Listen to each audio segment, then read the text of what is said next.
సుహాసిని గారు, మీరింత ఉదయాన్నే కనిపించకపోయేసరికి మాకు చెప్పకుండా ఎక్కడికో వెళ్ళిపోయారేమో అని టెన్షన్ పడ్డాను తెలుసా. నేను చెప్పకుండా ఎక్కడికి వెళ్తాను భూమి? నువ్వు మాధవ్ నా బిడ్డ కోసం ఎంత చేస్తున్నారో నాకు తెలీదా? నేను నా జీవితంలో ఎవరికైనా రుణపడి ఉన్నానంటే అది మీ ఇద్దరికే. ఈ జన్మలో నేను మీ రుణం తీర్చగలనో లేదో తెలియదు, కానీ ఖచ్చితంగా వచ్చే జన్మలో మీ రుణం తీర్చుకుంటాను. అంత పెద్ద మాటలు ఎందుకులేండి సుహాసిని గారు. అయినా మీరేంటి పొద్దున్నే ఇలా వంటగదిలో దూరిపోయారు? నేను రాఘవ్ ప్రేమించుకుంటున్నప్పుడు అత్తారింట్లో ఎలా ఉండాలి, అత్తయ్య మామయ్యని ఎలా చూసుకోవాలి అని ఇలా ఎక్కువగా ఆలోచిస్తూ ఉండేదాన్ని. కానీ నేను అలా ఆలోచిస్తున్నప్పుడు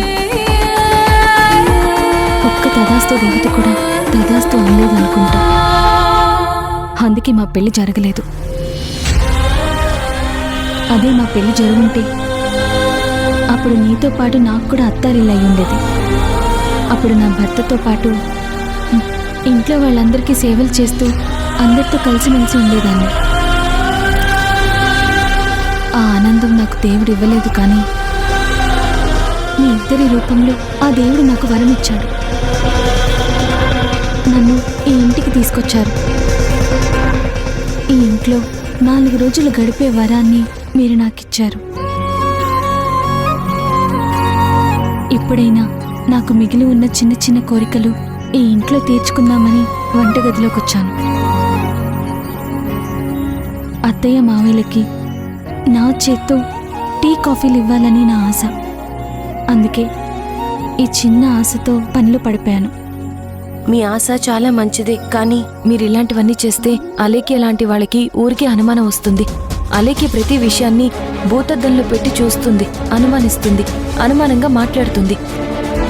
తన దగ్గర మాత్రం మీరు చాలా జాగ్రత్తగా ఉండాలి. అలాగే భూమి, కానీ ఈ ఒక్క విషయంలో మాత్రం కాదనుకో. అలాగే, మీ ఇష్టం.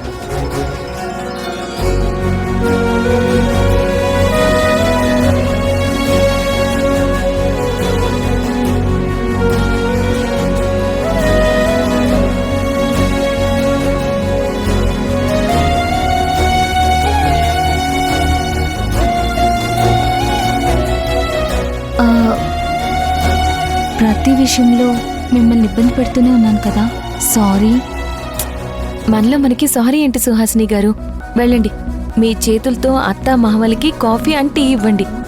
బావగారికి కూడా ఇవ్వండి, మర్చిపోకండి. అలాగే.